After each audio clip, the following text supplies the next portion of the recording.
presentaciones. Voy a dejar a cargo de la presentación al licenciado Diego Nava Salas. Muchas gracias. Gracias. ¿Qué tal, amigos? Muy buena tarde. Bueno, antes que nada quiero darle la bienvenida, hacer una breve semblanza de los compañeros que nos están acompañándonos el día de hoy en esta conferencia, en esta serie de conferencias. Van a ser 8 ponencias, como habrán visto ustedes, sobre diferentes temas. Vamos a estar invitando a ministros de culto de diferentes tradiciones, también a profesores de aquí de la facultad que están interesados en este tema, que es un tema muy importante, ¿no?, dentro de la formación cultural de una persona, cuál es su perspectiva sobre la religión. Y bueno, ya ahondará el profesor Morales acerca del tema.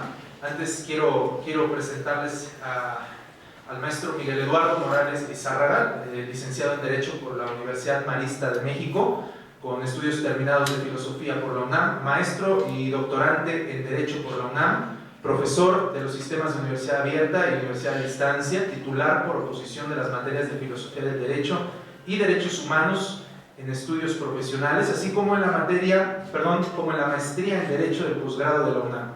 Sus líneas de investigación son la ética posmoderna, filosofía y teoría crítica de los derechos humanos, la filosofía y la teoría del derecho y sus relaciones con la filosofía de la ciencia en general. Para las divisiones de Universidad a Distancia y Abierta desarrolló el contenido de la materia del curso permanente de ética y elaboró el diseño instruccional de la misma, tanto como el de la materia de filosofía del derecho. Es asesor de la ONU, Mujeres y de la Unidad de Género de la Suprema Corte de Justicia de la Nación, en los cursos en línea en materias de interculturalidad y perspectiva de género. Les pido un aplauso, por favor.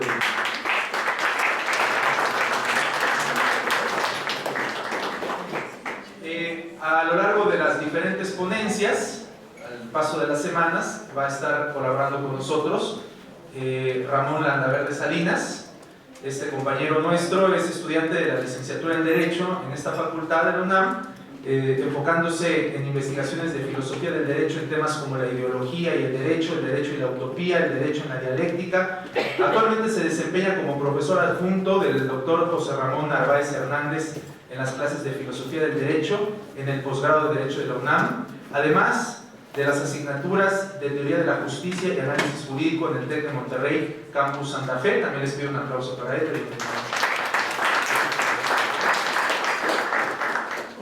Bueno, y me presento brevemente. Mi nombre es Diego Nava, licenciado en Filosofía, estudiante de la licenciatura en Derecho en esta facultad de la UNAM. Soy presidente de una asociación civil, se llama Ciudadanos de la Tierra, y nos dedicamos a la defensa de los recursos naturales, a la interculturalidad y los derechos humanos.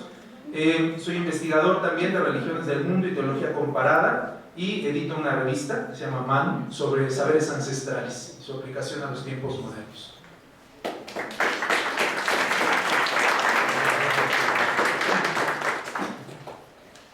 Bueno, esta serie de ponencias tienen el propósito de hacer una reflexión muy interesante sobre muchos términos a los que nosotros ya estigmatizamos muchas veces.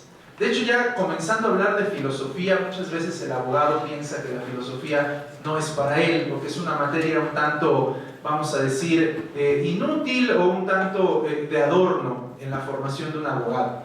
¿Qué decir, por ejemplo, de temas que tienen que ver con la religión o la interculturalidad? Sin embargo, asumimos, al menos ese es el intento que pretendemos transmitir a través de estas diferentes ponencias, que una parte fundamental de la formación de una persona es su formación filosófica, porque todo individuo tiene una posición frente al mundo y una posición frente a las cosas. Nosotros venimos de un paradigma positivista, como sabemos, no solo en el derecho, prácticamente en todo el conocimiento y en general en las ciencias, inclusive ahora hasta en la filosofía, se están acuñando por un lado muchas posturas positivas, pragmáticas y mecanicistas hasta cierto punto. Entonces, esta cuestión tiene su lugar, tiene su posición en el mundo. Sin embargo, hay otros aspectos que debemos reflexionar. Por ejemplo, el aspecto de la moral, en el cual el maestro Lizárraga nos ha dado muchas diferentes exposiciones para concebirla de una manera distinta hasta a lo que la venimos concibiendo popularmente e inclusive académicamente. Por ejemplo, la ética también, y algo muy importante como la introducción de estas ponencias, dijo el maestro Lizárraga, ¿no? Es un tipo de moral la religión. Entonces, ese tipo de moral, otras morales, otras formas de concebir al mundo, ¿qué tanto pueden aportarnos en nuestra formación como personas, como individuos que vamos a ejercer una actividad de suma importancia, como es la abogacía, como es la jurisprudencia, por ejemplo, ¿no? Como ser legisladores? ¿Qué importancia tiene para un individuo una formación moral? Y este tema también es muy importante porque muchas veces creemos que somos amorales o que podemos ser amorales, pero una de las tesis que también se manejan es que realmente todo el mundo estamos jerarquizando los valores de una manera, y esa manera en la que jerarquizamos los valores es un tipo de moral. Inclusive si nosotros ponemos la racionalidad, ponemos los valores pragmáticos o ponemos principios lógicos como las categorías supremas de nuestro pensamiento y de nuestra forma de vida, aún esto es un tipo de moral y genera una serie de consecuencias en nuestro actuar y también una serie de consecuencias en nuestro desempeño profesional. Entonces, creo que es un coloquio muy importante porque en reiteradas ocasiones hemos conversado con el maestro Morales y creo que con otros profesores también muy interesados en el tema, y hablamos de la importancia de quitarles estigma a estos temas, ¿no? Ampliar nuestra percepción acerca de estos temas, nuestro conocimiento, y volver elástico nuestro razonamiento. Nosotros, de hecho, en la facultad tenemos una materia que se llama sistemas jurídicos, ¿no?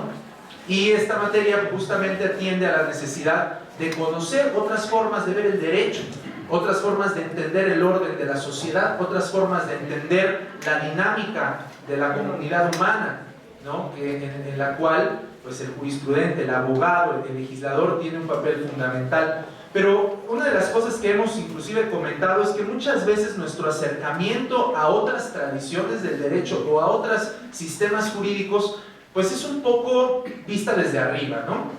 Nosotros tenemos nuestro sistema y esos son otros sistemas, pero pocas veces hacemos la reflexión de qué tanto otras formas de pensar, otras formas de vivir, otras formas de ser y de concebir la vida pueden aportar a nuestro propio ejercicio jurídico y a nuestra propia formación como seres humanos integrales, ¿no? Entonces, bueno, sobre este tema es que van a versar estas ponencias. La siguiente ponencia es Yussi Faz, después de esta, y las siguientes son todos ministros de culto de diferentes tradiciones. Vienen gente del Islam, va a estar muy interesante, va a venir gente del judaísmo, ¿no? Va a venir también gente del hinduismo, del budismo, y también nos van a acompañar del cristianismo ortodoxo griego, que ustedes sabrán que pues mucho del desarrollo cultural de Europa pues tuvo su origen en esta parte del mundo, ¿no? Inclusive hay quien dice, ¿no? Como Werner Jaeger, ¿no? Que el desarrollo cultural del Renacimiento europeo fue precisamente por la intromisión de muchos que huían desde Oriente Medio, ¿no? Y desde Turquía, desde la caída del Imperio Romano de Oriente hacia Europa, y esto generó un desarrollo cultural en la propia Europa. Entonces, estos temas van a estar muy interesantes. Vamos a traer un maestro también de la tradición indígena, de Milpalta, ¿no? Del Calpulli Xochahuenco, el maestro Artemio Solís Guzmán, también va a estar con nosotros acompañándonos. Y bueno, pedimos mucha apertura de corazón y apertura de mente, de inteligencia, para poder reflexionar acerca de estos temas que espero nos enriquezcan a todos. Le voy a ceder la palabra al maestro Miguel Eduardo Morales Lizárraga. Muchas gracias.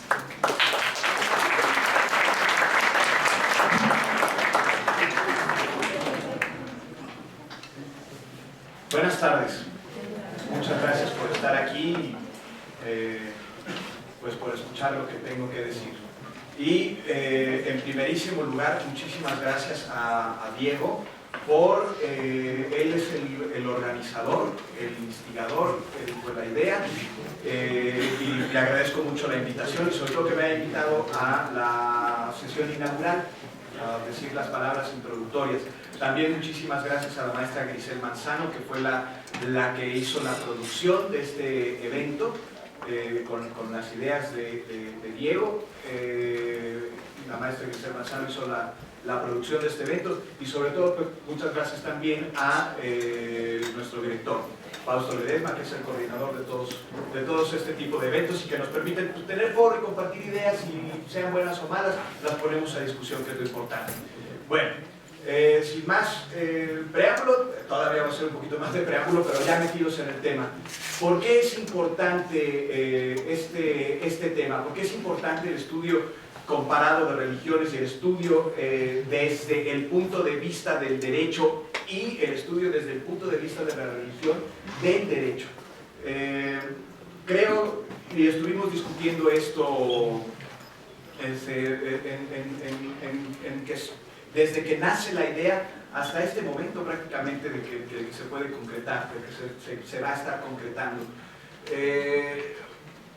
Suele haber cierto prurito, tal vez, muy probablemente sea inclusive mi propio prejuicio, suele haber cierto prurito, ya sea tanto a favor como en contra de la religión y de las religiones, y sobre todo en una universidad pública que pretende ser laica.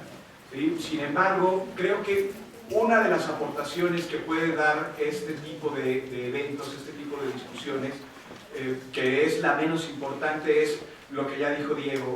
La religión podemos verla, no que necesariamente lo sea, aunque yo pienso que conlleva, por lo menos en cierto matiz, podemos verla como un sistema normativo moral. ¿Sí? Una religión conlleva un sistema normativo moral. Una religión nos dice normativamente qué es lo bueno y qué es lo malo para alcanzar determinado fin. Entonces, por lo menos comparativamente, sería interesante, como en nuestra formación como abogados, al estudiar sistemas normativos, para tener más certeza de lo que es el derecho y cuáles son los fines y las funciones del derecho en específico, y separarlas en la medida de lo posible de los otros sistemas normativos, de las morales, ¿sí? Para que el derecho sea totalmente laico e incluyente de todas las formaciones, sociológicamente incluyente, axiológicamente neutro, pretendemos.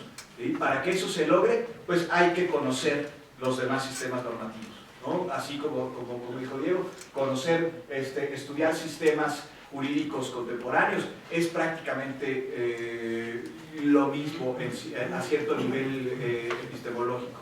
Pero creo que todavía más importante el hacer este tipo de ejercicios, todavía más importante es la finalidad, una de las finalidades específicas del derecho, que es erradicar la violencia de las relaciones humanas.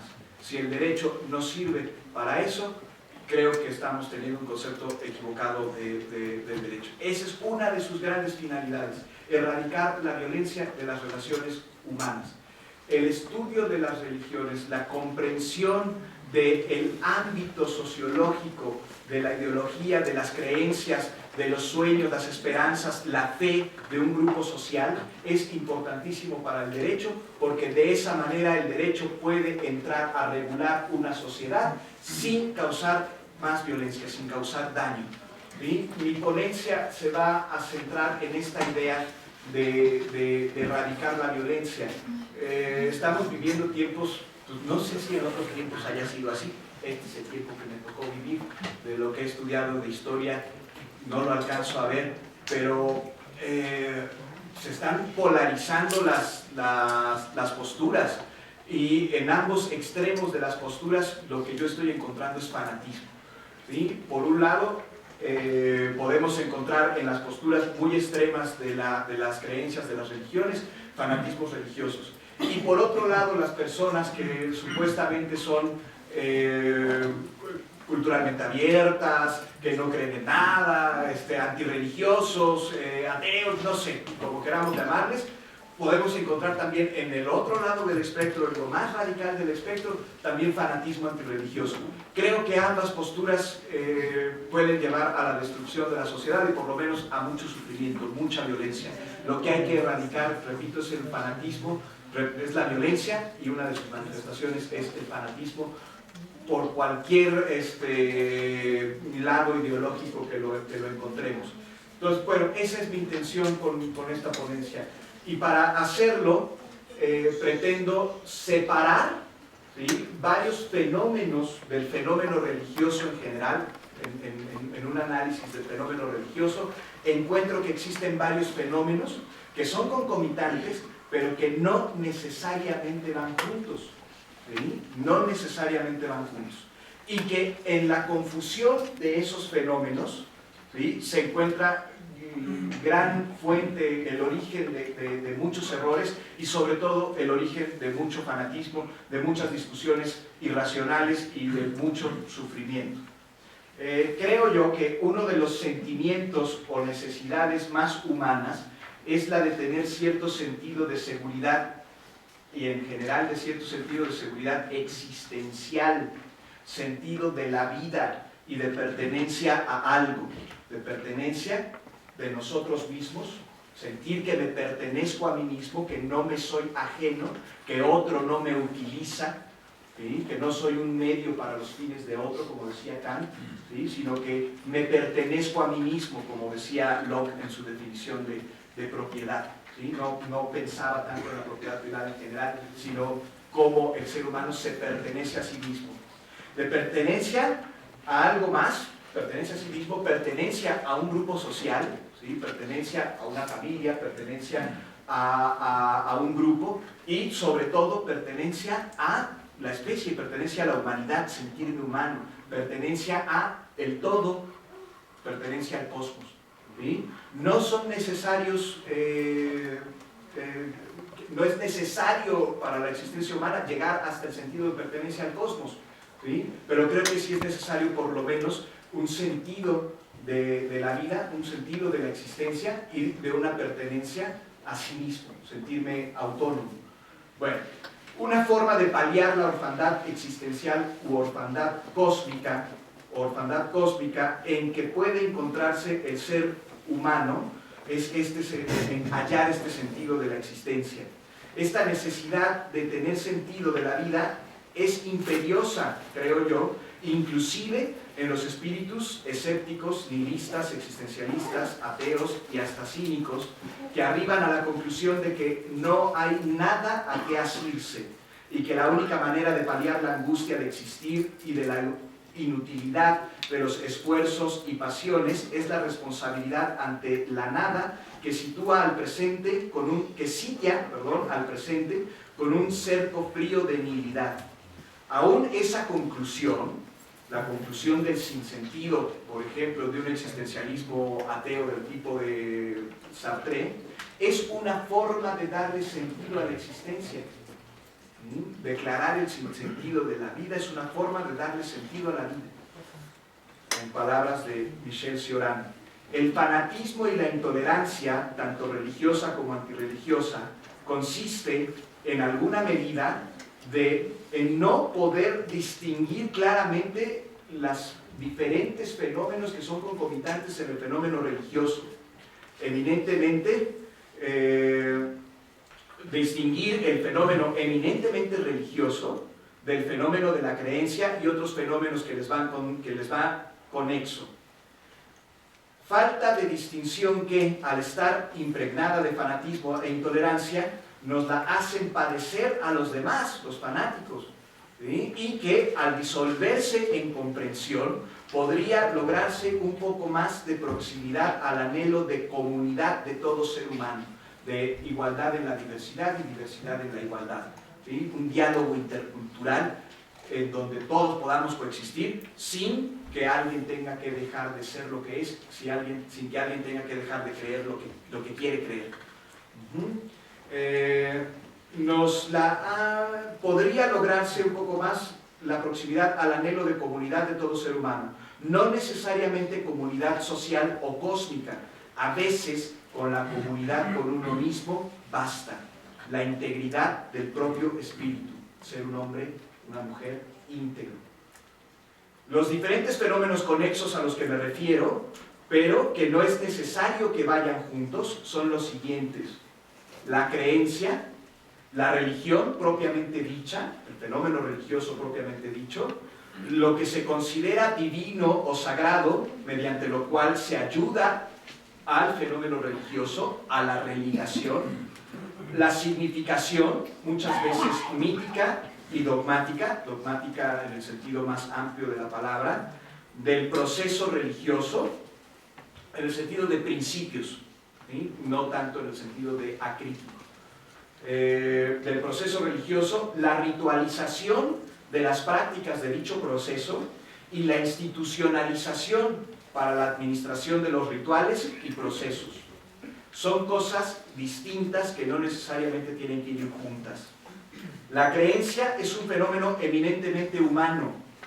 Los seres humanos hacemos suposiciones acerca de lo que las cosas son y acerca de las causas de las cosas, su origen. Tanto la persona religiosa como el no religioso, suponiendo, por ejemplo, un científico ateo, no creyente, religioso, no religioso, tanto la persona religiosa como el científico son creyentes en este nivel, aunque sus suposiciones estén basadas en procesos distintos. El mismo no creer en nada conlleva una creencia. Creo que no existe nada a lo que asirse, ninguna fuerza superior, ninguna causa de las causas, ningún origen, no creo en nada. Bueno, eso también es una creencia. Conlleva una creencia, una suposición, por lo que es absurdo, ridículo y hasta lastimoso, cuando un no creyente ataca a un creyente por su credulidad. Cierto que hay diferentes calidades de creencias, o más bien de formas de creer. La creencia basada en la fe ciega suele ser, no necesariamente, suele ser muy peligrosa, pero en última instancia, aún las suposiciones científicas, aún la creencia, aún la ciencia termina en este tipo de fe ciega o semiciega, ¿no? Llega un momento en que creemos ciegamente que la ciencia tiene ciertas posibilidades y luchamos por ello, creemos en cierto sentido ciegamente que el derecho tiene ciertas posibilidades y hacemos la apuesta. Esa misma apuesta que decía Pascal, la famosa apuesta de Pascal respecto a la existencia o no existencia de Dios, la podemos trasladar a cualquier ámbito de creencias. La creencia, inclusive, aún la ciencia termina en la fe.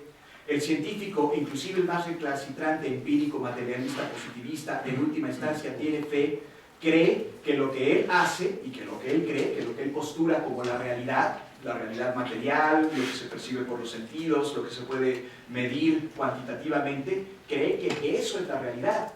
No deja de ser una creencia. ¿Sí? La maldad está en suponer que hay superioridad moral en la fe, ciega en la ciencia, o en cualquier otra, y que todos los demás credos o todas las demás creencias son absurdas o son ignorantes. Habríamos de establecer aquí las diferencias entre fe ciega, fe que obra, basada en la experiencia, aunque sea experiencia de los otros, ¿sí? Y la suposición.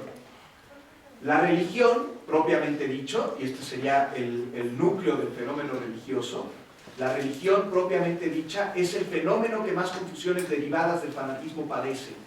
Sobre todo cuando las personas son incapaces de distinguir entre religión y la institución administradora de los rituales y significaciones míticas y dogmas de fe. Pues inclusive para unas mismas significaciones míticas y dogmas o mitos y dogmas parecidos y con raíces comunes, parentesco entre religiones, por ejemplo, israelitas e ismaelitas, que originalmente son hermanos, que tienen las mismas suposiciones, fundamentos básicos, más allá de las significaciones míticas, ¿sí? Y llegan a confundir los niveles y pues tenemos los pleitos que tenemos, ¿no? en la historia de la humanidad y en la actualidad. Puede haber diversidad de instituciones. La religión es simple y sencillamente el proceso de religación, de volver a enlazarse, de volver a relacionarse, de volvernos a enlazar, de volvernos a ligar de lo que nuestro miedo e ignorancia nos había separado. En griego, diablo quiere decir dia balein, Día a través de Balein, arrojar. El diablo, ¿no? Si ya lo personalizamos, es aquel que arroja la confusión y el miedo a través de las relaciones humanas para separar a la humanidad. Es lo que quiere decir etimológicamente, de arrojar a través de, y ese acto de arrojar a través de separa lo que estaba junto. La religión es simple y sencillamente el proceso de religarnos. Mediante la religión se llega a la espiritualidad. Yo entiendo por espiritualidad esto: la comprensión medianamente profunda de la interdependencia de todos los seres humanos y de nuestra interdependencia con nuestro medio ambiente. Y común unión con el todo, por lo menos con el todo de nuestro ecosistema. La religión, o con el todo cósmico, la religión nos religa con un todo trascendente y a la vez inmanente. Disuelve el vacío existencial y la orfandad cósmica, nos permite aceptar y tener paz frente a lo que no podemos cambiar y nos da valor para cambiar lo que sí podemos con base en una fe que obra, una fe basada en la experiencia. Esto es la esencia de lo que está debajo y muchas veces escondido prácticamente de cualquier religión. No las he estudiado todas, pero de las que he estudiado. En sentido amplio, como epíteto en el que en el desconocimiento se nombran todos los fenómenos que he enlistado. Se utiliza religión para designar todos los fenómenos que enlisté. Lo más maravilloso es que la mayoría de las religiones ha descubierto, el corazón de las religiones, por lo menos eso he descubierto yo en las que he estudiado, ha descubierto que la mejor forma de lograr ese proceso de religación con uno mismo en principio, con el prójimo y con el todo, se realiza cuando la religación es precisamente con el otro, cuando pasa a través del prójimo, cuando pasa a través de la alteridad, cuando pasa a través de, cuando se hace la religación con la humanidad que está más allá de mi humanidad, la humanidad del otro que también es mi humanidad. No dudo en ningún momento que también se pueda hacer este proceso en solitario, este proceso de religación conmigo mismo y con el cosmos. No es necesario que pase por el otro, ¿sí? Simplemente es la forma que tiene más probabilidades, es la más eficaz de lograr esa religación cuando estamos con otros que creen lo mismo que nosotros y que tienen el mismo objetivo espiritual de paz, integración y comprensión de la interdependencia. Es más sencillo hacerlo en grupo, somos seres gregarios. No es necesario, podemos hacerlo en solitario, pero es más sencillo hacerlo en grupo. Igual que el ejercicio, cuando hacemos ejercicio en nuestra casa solos, a los 3 días renunciamos. Cuando estamos yendo a un gimnasio, renunciamos a los 2 meses. Sobre todo por estas fechas, febrero, marzo, se acabó el propósito de año nuevo. Cuando esto se logra con otros, pasamos de la simple asociación o sociedad a la comunidad. No es lo mismo, creo yo, habría que distinguir la simple sociedad de la comunidad, una sociedad en donde hay convivencia, común, unión efectiva. Lo sagrado, sería lo siguiente en nuestra lista, no es otra cosa, creo yo, más que lo que resulta más valioso en una sociedad.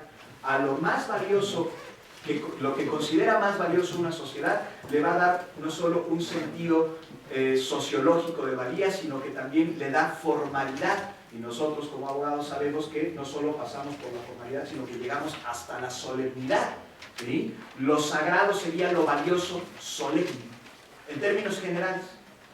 En última instancia, lo que puede serlo en todas las sociedades, lo sagrado, lo valioso supremo, lo que llamamos lo divino, lo más valioso y lo sagrado en sentido sociológico, pero también espiritual, entendida la espiritualidad como esta comprensión de la interdependencia y la común unión con uno mismo, los otros y el todo, de cualquier sociedad, es la sociedad misma.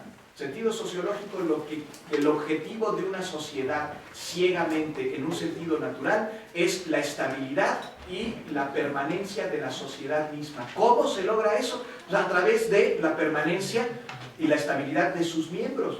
O sea, si todos ustedes están bien, mi sociedad está bien, yo estoy bien, ¿sí? Entonces, medianamente creo que podríamos llamarle sagrado a, como decía Gerard de Chardin y Jacques Maritain, decían, lo sagrado es, lo divino es la humanidad misma. Una sociedad no es nada sin sus miembros, por lo que lo sagrado de una sociedad son las personas, es lo que nos hace dignos, lo divino, lo que nos hace similares a los dioses, la capacidad de transformar nuestra realidad. Creamos no ex nihilo como algunos dioses, sino que creamos a partir de lo que existe. Esa capacidad de transformación pues, es un dato fundamental de nuestros seres humanos. La humanidad concreta a la que se refería Unamuno, no la humanidad como concepto abstracto, la humanidad concreta de Unamuno, mi prójimo, el otro, el que tengo más cerca, el próximo. La humanidad sin la cual no puedo, o es más improbable, que yo mismo me humanice.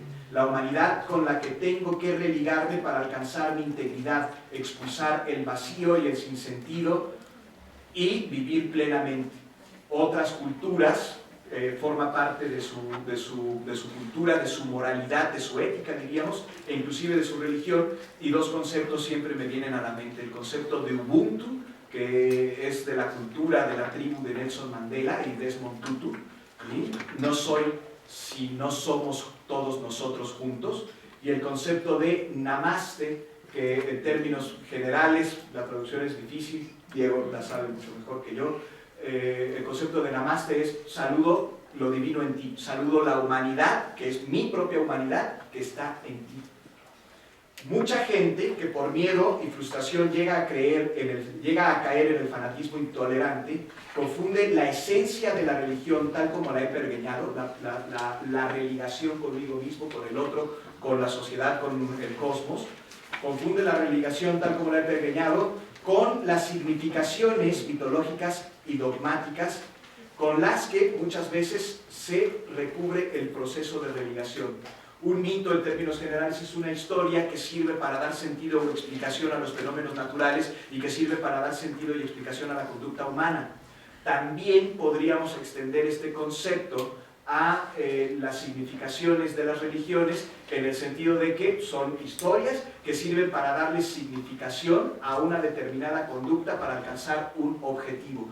En nuestra cultura sería el objetivo de la salvación o la trascendencia, no sé.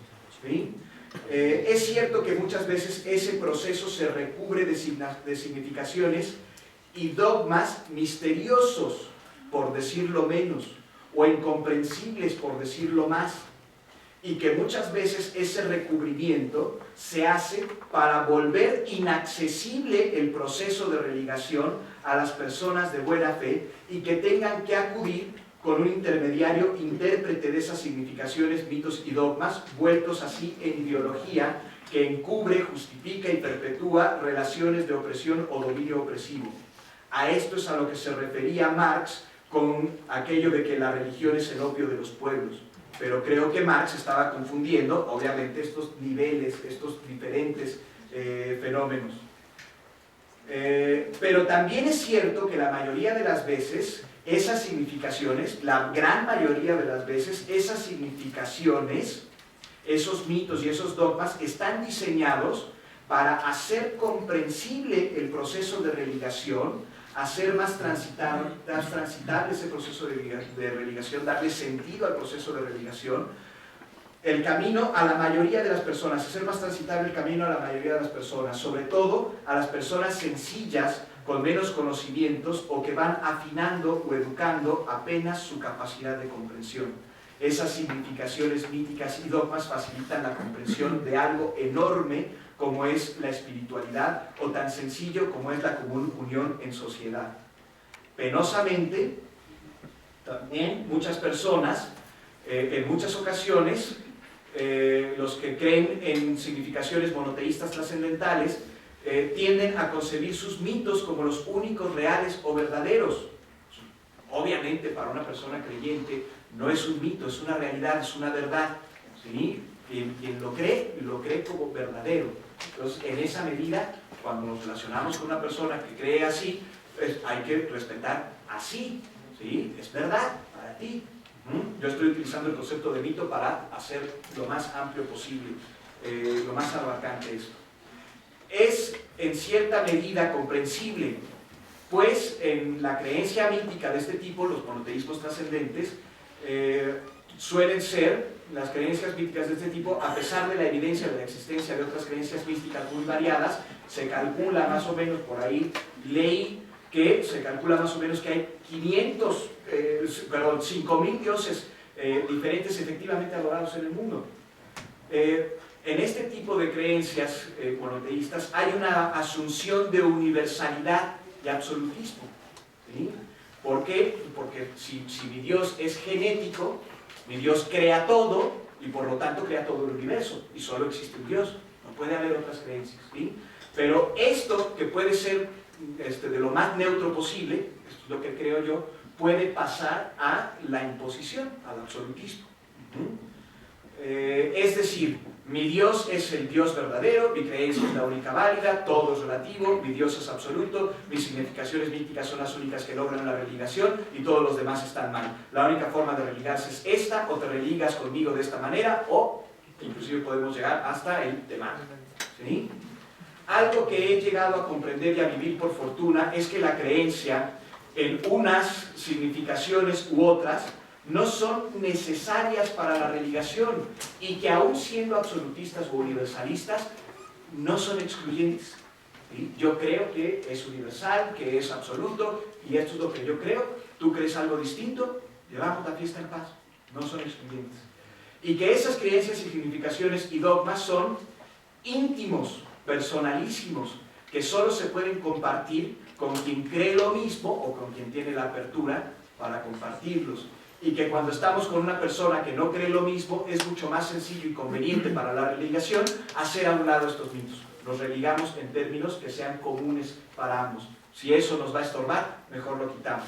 Me lo reservo para mí, no quiere decir que lo deje de creer, me lo reservo para mí. Y lo reservo para, pues, quien cree lo mismo que yo, y es padrísimo tener una comunión con alguien que cree lo mismo que yo. El mito, obviamente, para las personas que tienen este tipo de creencias, no es un mito, es una verdad, pero habría que tener la capacidad de relativizar ante la presencia de otro que no cree lo mismo, y justo eso es la fuente primordial de intolerancia, y justo eso es lo que buscamos con el diálogo intercultural, ¿sí? Relativizar nuestras creencias, por lo menos ante la presencia de otro. Por ejemplo, en un Dios único creador tiene una función específica, probablemente, creo yo, la única función específica, ¿sí? La creencia en un Dios único creador y sobre todo la creencia en un Dios único creador trascendente. ¿Cuál es esta función? Puede suceder que soy muy intolerante a los demás, porque los demás no cumplen con la expectativa que tengo de cómo deben ser. Me es difícil religarme con ellos, no me gustan, me caen mal, no cubren mi expectativa. Es más fácil entonces hacerlo por triangulación. Me religo con el ente trascendental y por amor a él, por esa religación a él, me religo con el próximo. Todas las tradiciones, casi todas las tradiciones, no las conozco todas, de este tipo, que he tenido la oportunidad de revisar, dicen algo parecido a esto: si me amas a mí, amas a tu prójimo, que es tu hermano en mí. Si me buscas a mí, lo divino, la humanidad, lo hallarás en tu prójimo. Entonces hacemos una calculación. Tú me caes gordo, pero por amor a Dios, te respeto. El proceso de religación puede ser muy sencillo o muy complejo. Depende de la disposición de las personas. Pero definitivamente no es algo que se logre de una sola vez y en un solo acto, ¿sí? Se requiere voluntad y se requiere práctica constante. Aún los grandes iluminados de prácticamente todas las religiones, o las religiones que yo conozco, pasaron por el proceso, a veces tortuoso, del ensayo y error. Es decir, el proceso de religación requiere práctica, costumbre, habituación, reiteración en el tiempo de los pasos del proceso. Es así como nacen los rituales, que con todo y que a veces pueden ser monótonos, tienen la función de provocar, instar la acción, la práctica, el andar en el proceso, romper la inercia, pero sobre todo la inercia de la desesperanza para que no se vuelva desesperación. practicamos el ritual y renovamos nuestra fe. El ritual hace posible que caiga el 20, o como dice metafóricamente una tradición, que el cuenco se vaya llenando por goteo hasta que una gota más lo desborda. Acontece la espiritualidad en plenitud, la comprensión de que interdependo de todos los demás seres. Tristemente también muchas personas confunden los rituales con la esencia de la religión y le llaman religión en sentido pleno nada más al ritual, ¿sí? Y a veces toman los rituales como la religión, practican mucho el ritual, pero no la religación con el prójimo, ¿sí? La mayoría de las tradiciones religiosas comprenden que la religación principal para lograr el objetivo de la común unión conmigo mismo y con el todo, pasa o se facilita por la religación con el prójimo en sociedad para formar comunidad. No es necesario, puedo hacerlo en solitario, pero es más difícil. Hay más probabilidad de lograr la religación si lo hago en comunidad, si primero practico la religación con el otro. Pasa o se facilita por la religación con el próximo en sociedad para formar comunidad. Es a la comunidad de los creyentes, de los que creen en lo mismo, lo que, por ejemplo, en la tradición occidental que nace en Grecia, se llama eclesia. Claro, los griegos lo utilizaban en sentido político. La eclesia es la asamblea que se reúne en el ágora para deliberar democráticamente los destinos sociales y políticos de la polis, ¿sí? Pero, literalmente, eclesia quiere decir asamblea o reunión, congregación de todos los creyentes. Hay que facilitar la religación, entonces, le llamamos en principio iglesia, por lo menos en nuestra tradición occidental, ¿sí? Le llamamos iglesia a la congregación, a la asamblea de todos los que creen lo mismo, con los que es más fácil hacer en principio la religación, para después lanzarnos al mundo, al diálogo intercultural, y hacer la religación con el que no cree lo mismo que yo, pero que es igualmente humano y que tenemos eso en común. Hay que facilitar esta religación entre los que pertenecen a una misma asamblea de creyentes. Hay que dirimir sus diferencias, fomentar sus avenencias, y hay que administrar los rituales y la práctica de la religación. Por ejemplo, hay que fomentar que se den la paz entre ellos, ¿sí? La paz no nada más como ritual, sino la paz como forma de disolver nuestras diferencias. Imaginen una comunidad pequeña, ¿sí? Que hay disputas, se dan la paz, hacen un pacto de resolver sus diferencias. Es así como nacen las instituciones administradoras y administradas por seres humanos, y es así como la mayoría de esas instituciones también les llamamos iglesias. Ya la iglesia en sentido no de la comunidad, de la asamblea de todos los creyentes, sino iglesia en el sentido de la institución que administra, que facilita la religación, que fomenta las significaciones, que administra los rituales. Pero como instituciones humanas, por más que estén recubiertas de santificaciones míticas para legitimarlas, administradas por seres humanos, por más que estén recubiertos por significaciones míticas, por sacralidades para legitimarlos, son eminentemente humanas y por lo tanto llegan a ser falibles como los seres humanos, sujetas a sus pasiones y a sus errores y ambiciones.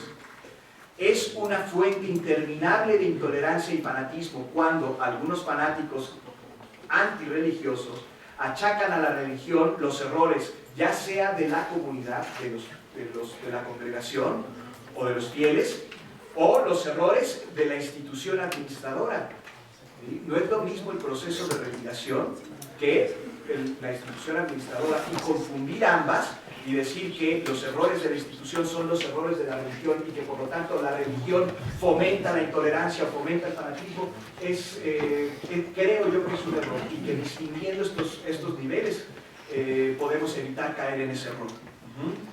Las iglesias pueden tener muchos errores, pero el corazón de las religiones es: hace bien sin mirar a quién, relígate con tu prójimo y lleva la fiesta en paz, dale sentido a tu existencia por lo menos aquí y muérete feliz. Ya si hay otra cosa trascendente, ya lo averiguarás, no se lo impongas a nadie más. ¿Sí? Las religiones, aún en sus significaciones místicas, tienen en su mayoría el propósito de llevar la fiesta en paz, ¿sí? la vida en sociedad en paz, de hacer el bien sin mirar a quién y pasar por esta vida con el menor miedo y sufrimiento posible, lo que es más factible lograrlo en compañía que en solitario. Se puede prescindir de todo esto y afrontar el miedo de la existencia y el sufrimiento, afrontarlo así descarnadamente. Creo que sí se puede, ¿sí? Pero también es una creencia. Las instituciones pueden a veces tergiversar las significaciones y los dogmas para manipular, pueden utilizarlos para sus intereses y así, si no distinguimos entre religión en sentido estricto e iglesias o congregaciones o instituciones, caeremos en el error de pensar que el fin de la religión es manipular, y no es cierto, ¿sí? Caeremos también en el error de pensar que las significaciones con que se recubren o que le dan sentido al proceso de religación también son ideología que sirven para manipular, como decía Marx, y no necesariamente. ¿Que se pueden instrumentalizar? Sí, pero no es la esencia de la religión, por lo menos así como se las estoy platicando, como se las he platicado. Por último, quiero comentarles que es una fuente de enorme confusión, fanatismo e intolerancia, repito, insisto en este punto, la mayor de las veces por ignorancia, otras tantas, inclusive hasta de mala fe, el que muchas personas confundan la religión en sentido amplio e inclusive la religión en sentido estricto cerrado, o sea, las significaciones míticas y dogmas, con la institución administradora. Confunden religión con iglesia y atribuyen los errores de la iglesia de los hombres, muchísimas veces errores casi imperdonables, errores atroces, llenos de estupidez y de maldad, a las religiones o a las significaciones míticas, ¿sí? Pero tengamos en cuenta también que la institución se puede utilizar para manipular, se puede utilizar para cometer atrocidades, pero también básicamente la institución es para facilitar el proceso de religación, y creo que en su mayoría las grandes instituciones religiosas lo han logrado. Lo único que se ocasiona es el acento de la intolerancia, pues las personas creyentes de un credo u otro, pertenecientes a una iglesia u otra, también caen en el error de confundir religión con institución y defienden a capa y espada lo que muchas veces es indefendible y evidente. Los errores y matanzas sangrientas que han cometido sus respectivas instituciones y sus respectivos líderes en nombre de su fe y usurpando el uso de esa fe. Muchas gracias.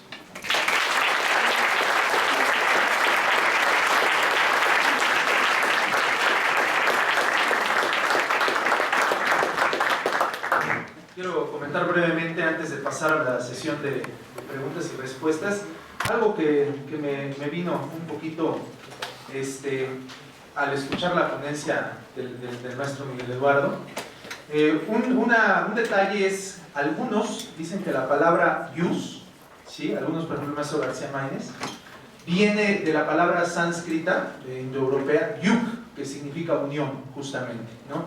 Y que el propósito real, ¿no?, del derecho es generar un entramado normativo, un tejido, ¿no?, que permita al ser humano mantener la vida en comunidad, ¿no? No solo crear la vida en comunidad, sino mantener esa vida en comunidad, como efectivamente el maestro Miguel Eduardo estaba comentando. Interesante, ¿no? Es más cerca de lo que pensamos en un principio, ¿no?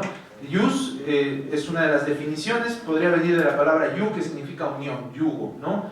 Vínculo, tejido que une al uno al otro, que lo mantiene unificado, lo mantiene en comunidad. Otro detalle que quería comentar nada más, esto como estudioso de las tradiciones religiosas, como dice bien el maestro, son tantas, pero al menos pues de algunas de las principales, es el tema del lenguaje propio. Esto es muy importante. En una ocasión alguien estaba diciendo una poesía, ¿no? Así como tú con una poesía puedes conquistar a una dama, ¿no?, o también una dama a un caballero, ¿no? La poesía es un lenguaje particular que no necesariamente tiene que ser una verdad pragmática, ¿no? Por decir, tienes ojos de loto o tienes o hueles a rosa, ¿no? No necesariamente tiene que ser un hecho concreto, sino es una forma de lenguaje y algo que quiero compartir. Cuando entramos en cualquier tradición mística, que es como me gusta llamarle, tradición mística espiritual, ¿no? Para distinguirlo a veces del tema institucional, que a veces en el uso del lenguaje así de bote pronto es difícil de hacer toda esta separación que el maestro Lizárraga nos ha hecho, que es religión institucional, que es el religare con el otro, que es la creencia personal. A veces todo ese proceso de desarrollo y de entendimiento pues no se hace así a la primera y de bote pronto, sobre todo pues con tanta influencia a veces mediática que tenemos, a veces con malas experiencias que tenemos, a veces con un determinado acervo cultural, es difícil hacer todas esas distinciones. Pero sí quería sobresaltar que cuando nosotros nos queremos acercar a una tradición mística, ¿no?, es muy importante entrar en su lenguaje propio y entender a qué se refiere. Alguien decía por ahí una vez, es por ejemplo en el cristianismo, judaísmo, ¿no? Es que Dios hizo al mundo en 7 días. Bueno, es que sí tiene un significado, ¿no?, dentro de un lenguaje particular, ¿no? Y así cualquiera de las tradiciones que, bueno, van a venir acá a exponer también, son un lenguaje particular, subjetivo, al cual tenemos que entrar para poder comprender. Este ejercicio también es muy del derecho, ¿no? Porque para poder nosotros a veces comprender las necesidades de personas de culturas distintas, ¿no?, o sus situaciones reales, tenemos que entrar en su propio lenguaje. Y este ejercicio elástico, ¿no?, de la inteligencia, este ejercicio elástico de la voluntad de entender al otro, pues es muy importante para poder comprender una tradición mística. Y miren, también quiero comentarles brevemente, por ejemplo, el tema del Estado-Nación, ¿no?, que el mundo liberal propagaba mucho esta parte no en sus orígenes, en sus fundamentos, pero después sí, el mundo liberal hablando de más allá de las religiones, acabar inclusive en algunos puntos con las religiones o en algunos momentos históricos completamente contrarios a la religión. Pero qué interesante, el ávaro patrio, el himno nacional, la identidad común, los colores, el símbolo, es religión en el sentido de lo que nos ha venido platicando el maestro Miguel Eduardo, que es un tipo de religión porque es un tipo de identidad común, es algo que nos liga y que muchas veces, por ejemplo, en nuestro mundo moderno, en nuestra actualidad, con tantas identidades que de repente se filtran en nuestra psique, ¿no?, pues muchas veces esa religare, ¿no?, con un compatriota se están debilitando, ¿no? Eso también es una de las características del mundo actual. Los Estados-nación se debilitan porque ese religare se está debilitando. Entonces, creo yo que sí, el fundamento de toda esa religación es un fundamento ético, ¿no?, en que, como bien ha mencionado el maestro Lizárraga, tenemos una característica humana. Yo he tenido la oportunidad de estudiar diferentes tradiciones y es bien interesante cuando encuentro un poema de Nezahualcóyotl, ¿no?, que tiene una descripción prácticamente idéntica a un Vedanta, ¿no?, o a un monje budista, que me da este escalofrío cuando logro encontrar esa humanidad común que subyace, ¿no?, en el sentir de culturas tan distantes en el tiempo y en el espacio. Y ese mismo hilo conductor que nos une como seres humanos, creo que es el fundamento también del mismo derecho. Muchas gracias.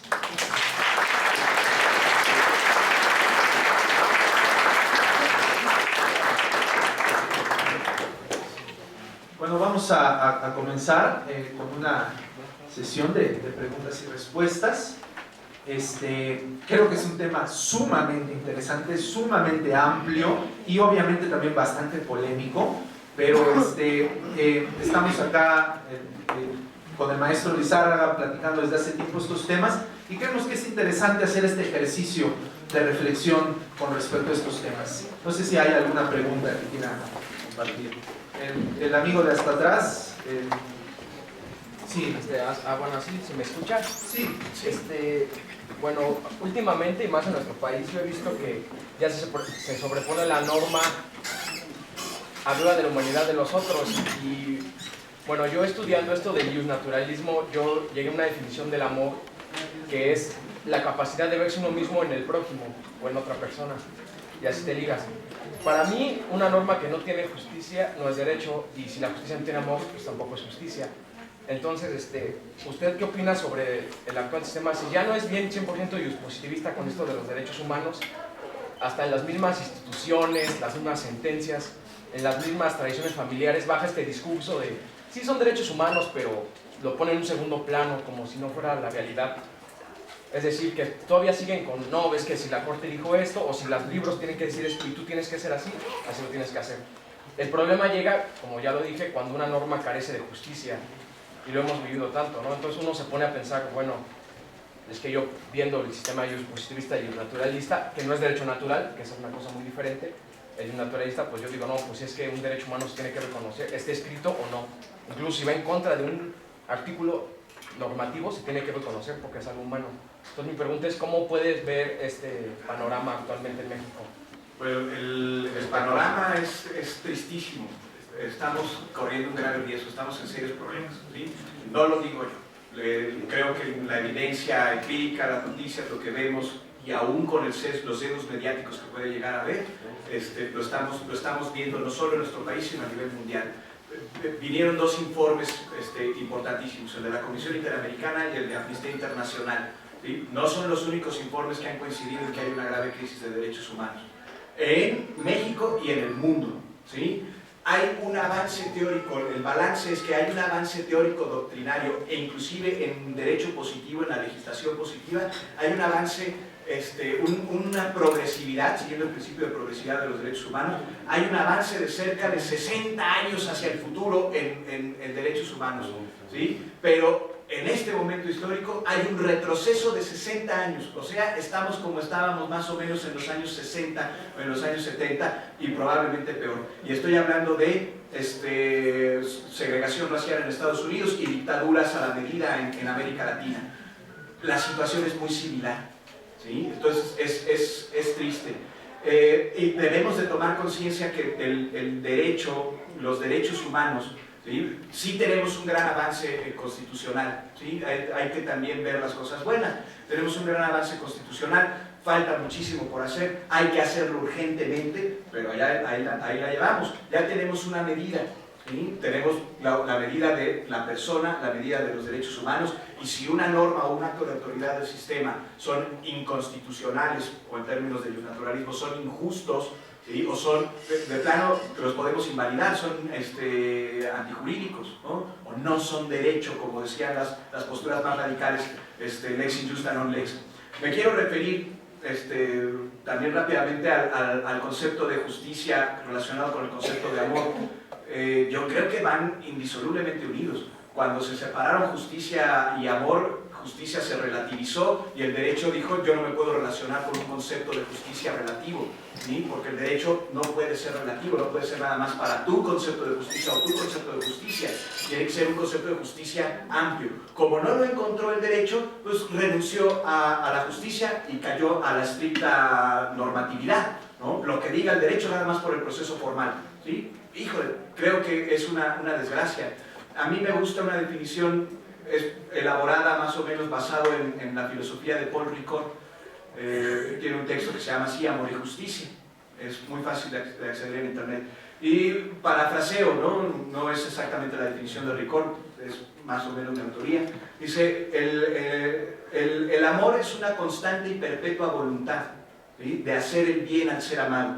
¿Sí? No es nada más de reconocerme en el otro, porque si yo soy un canalla malvado y me reconozco en el otro como canalla malvado y el otro es canalla malvado también, pues está padrísimo, ¿sí? Pero creo que eso no puede ser amor, tiene que ser más amplio, ¿sí? Entonces es constante y perpetua voluntad de hacerle el bien al ser amado. ¿Qué es lo suyo del amado? El bienestar, ¿sí? Y pues eso es también definición de justicia. El amor es justo. La justicia es amorosa en este sentido amplio de la palabra. Gracias. Gracias. Buenos días. Bueno, en primer lugar, qué bueno que también la facultad se está abriendo a estos espacios para tocar temas que no son tan fáciles de tocar, y menos para un abogado, ¿no? A mí me parece muy importante, ahora que mencionaban los derechos humanos, considerar también que forman parte de una tradición moderna y de la formación de un Estado moderno y de una comunidad que busca también homogeneizar de alguna manera la identidad, todo lo que es la identidad moderna, como lo menciona por ejemplo Charles Taylor, ¿no? Cómo se va conformando. Como esto también resta cierta importancia a la diferencia y a la diversidad en un mundo moderno. Entonces creo que eso se puede resolver. Yo trabajo en temas de derecho musulmán. Entonces, ahorita justamente mi tesis de maestría es sobre introducir condiciones de secularización en estados o en países con tradición islámica. Creo que ahí es donde está el problema, en religiones que tienen un ámbito de derecho público muy fuerte y que compiten precisamente con este paradigma internacional de derechos humanos que elimina el plano religioso completamente por una postura laica, que es completamente laica. Creo que ahí en ese principio de laicidad, entendido como se entiende de manera occidental y de la manera moderna, es difícil llegar a una conclusión cuando tienen religiones que manejan mucho derecho público y que regulan el ámbito de la vida pública del creyente. Entonces, eso es lo que yo quisiera preguntarle, ¿cómo ve la relación entre esos países que tienen ese ámbito público con un sistema de derechos humanos que tienen que es secularizado, que es, aunque es una ética, porque los derechos humanos también son morales, pero son secularizados completamente? Bueno, yo prefiero distinguir entre ética y moral, ¿no? Y a mí me gustaría más llamarle a los derechos humanos, por lo menos en su núcleo filosófico, derechos éticos en lugar de derechos morales. Y moral es más de modo de hacer, modo de vida, más de costumbre y por lo tanto es más situado, más relativo, ¿sí?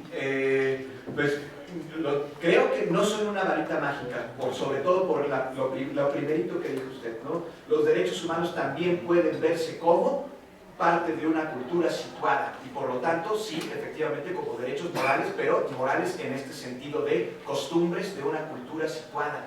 ¿Sí? Y por lo tanto son parte de una tradición, parte de una forma de ver el mundo que no necesariamente es compartida por los demás. Hay un núcleo que puede ser compartido con los demás, que tiene esperanza de tener pretensión de universalidad, pero de ahí a decir que los derechos humanos son universales y llegar a bombardear países y decir eso que tú haces está mal porque lo digo yo, por mi criterio de medida, está fatal, ¿sí? Aunque tengamos nosotros la razón, aunque los derechos humanos tengan la razón, tengan racionalidad en sentido amplio y no nada más racionalidad en sentido occidental, aún así no pueden serlo, no pueden ser varita mágica, hay que relativizarlos.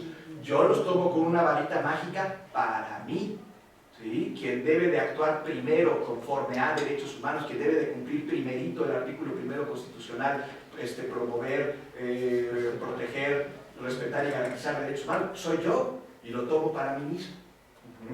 Pero cuando me enfrento con otro que no cree lo mismo que yo creo, tomando los derechos humanos como una creencia, ¿sí? Tengo que entrar en el diálogo intercultural, ¿sí? No voy a permitir que el otro se imponga sobre mí y me lastime, pero tampoco lo voy a hacer con el otro, ¿sí? El camino es tortuoso, el camino es largo, el camino no es fácil, pero ahí vamos sentando las bases para ese diálogo, ¿no? Gracias. Por favor. Ante esta posición, ¿qué pasa con aquel que daña? ¿No? O sea, porque en esta parte dogmática como que se ve muy bien, pero cuando vienen y me dañan, ¿no? ¿O qué pasa con el proteccionista que defiende al que daña? ¿No? O sea, estaría mal, estaría éticamente incorrecto. O sea, ¿qué pasa ante esta postura? Porque finalmente a lo mejor esto sería un estado ideal, ¿no? Pero finalmente hay gente que daña y no por eso no merece ser defendida. Entonces, ¿qué pasa ante ese hecho y ante el profesionista que defiende a esa persona?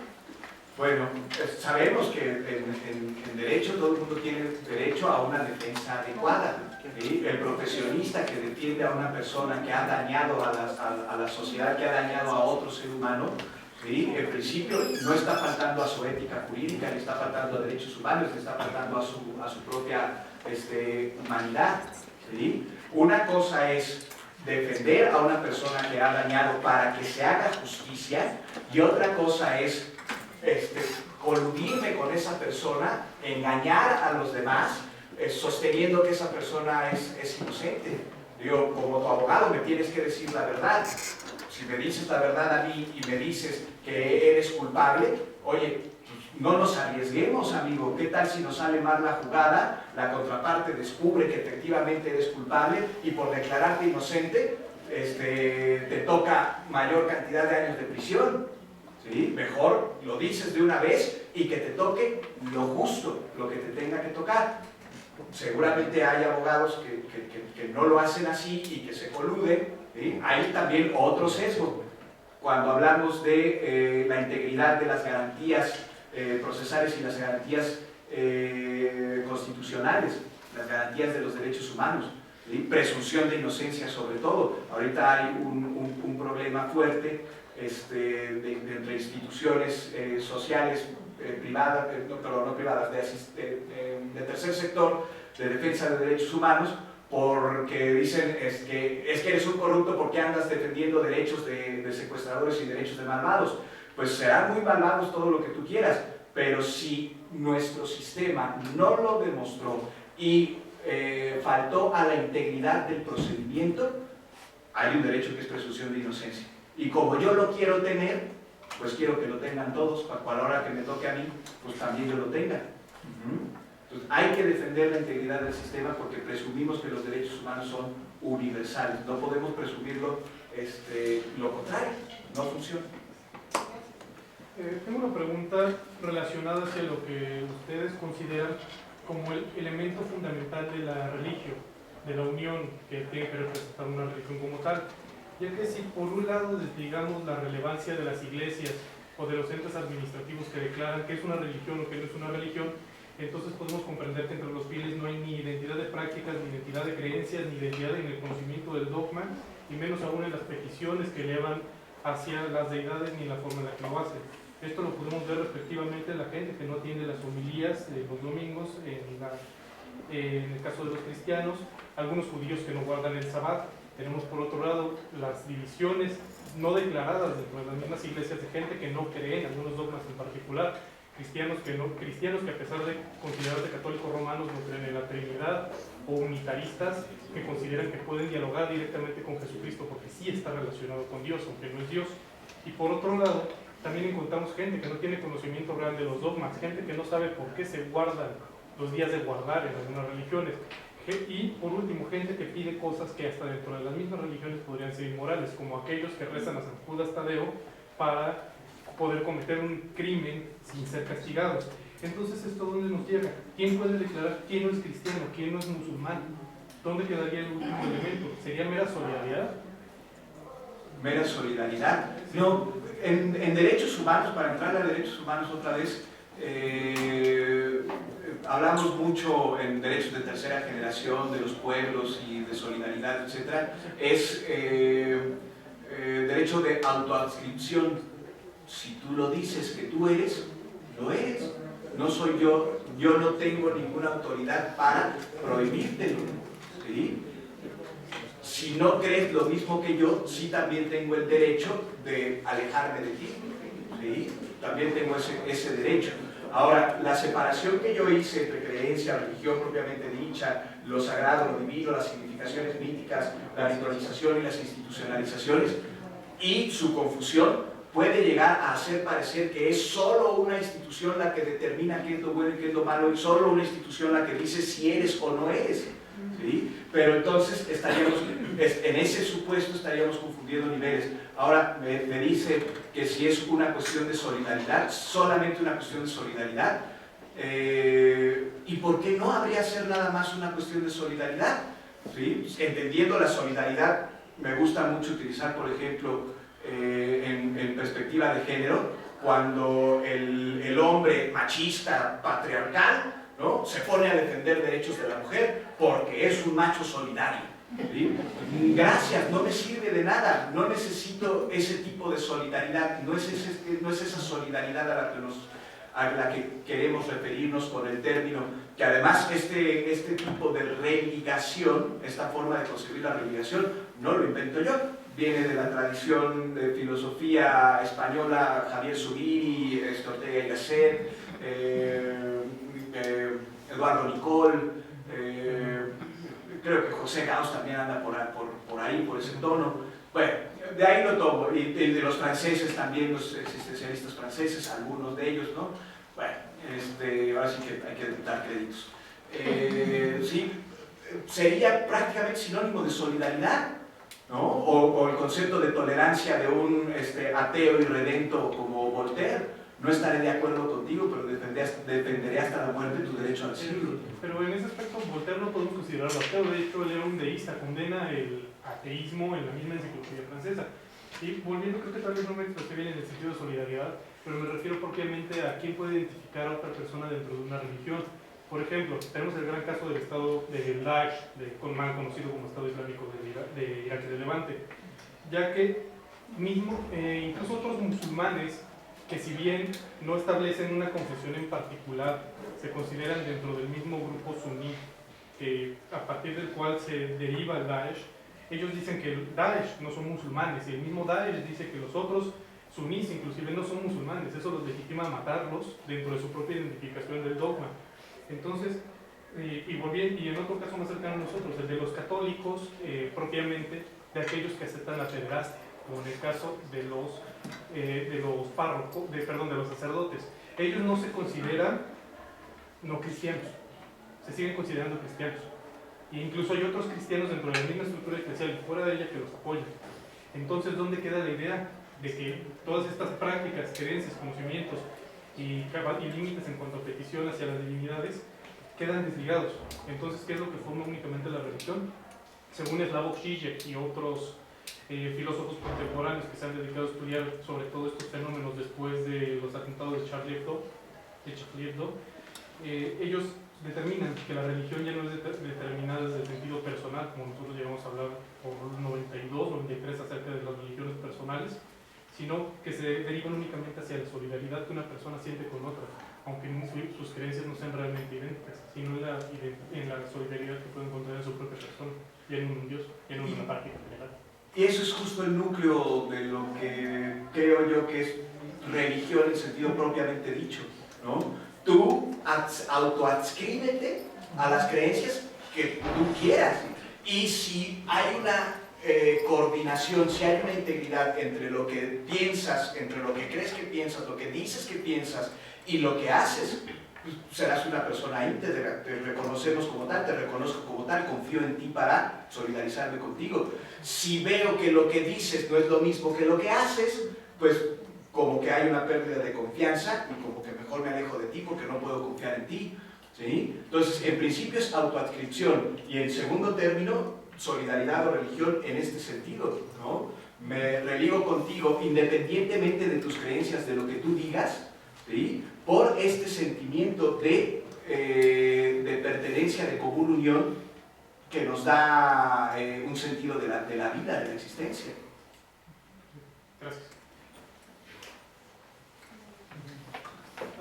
Felicidades por tu ponencia, maestro. Mi nombre es Juan Enrique. También es interesante toda esta materia que va en conjunto con el derecho, ya que precisamente uno de los puntos fundamentales de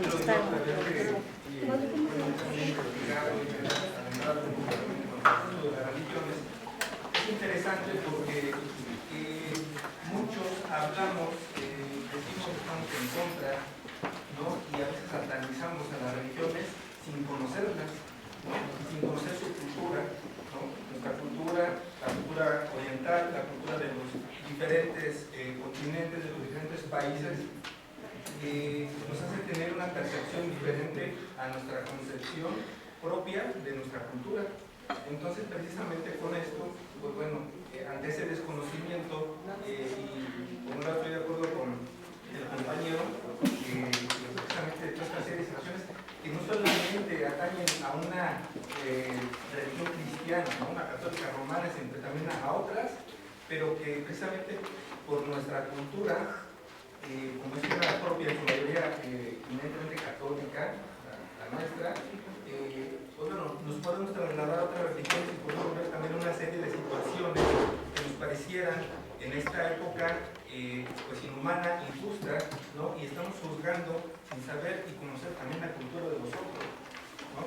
Y pues bueno, dentro de su ponencia mencionaba una diferencia entre la fe y la religión, y yo agregaría ahí también un concepto que es una secta, ¿no? Porque en esta secta también ya hay una diferencia enorme en cuanto a una religión. No sé cuál sería su percepción en cuanto a estos tres conceptos: fe, religión y secta. No gustaría diferenciar dos sentidos de la palabra secta, ¿sí? Uno, que es ética o moralmente neutro, que es nada más la divergencia con los dogmas, con la corriente principal de un sistema de significaciones, de una creencia, ¿sí? Se separa, creen detalles distintos y entonces es un grupo distinto, ¿sí? Pero se siguen autoadscribiendo, diríamos, en el mismo con ciertas diferencias, ¿no? Y también hay otro sentido que sí podríamos cargarlo de sentido moral o inclusive hasta de sentido peyorativo, de sectario. Lo utilizaría yo, no que signifique eso específicamente, pero en este otro sentido moralmente malo, moralmente dañino, ¿sí? Como el ejemplo que puso el compañero de ISIS, ¿no? De Daesh. Yo soy islámico y la única forma de ser islámico es de esta forma, ¿sí? Dice, yo soy islámico, yo creo que ser islámico es así, y si tú dices que eres islámico y haces las cosas así, pues yo creo que eso no es, pero no, ahí estás, ¿no?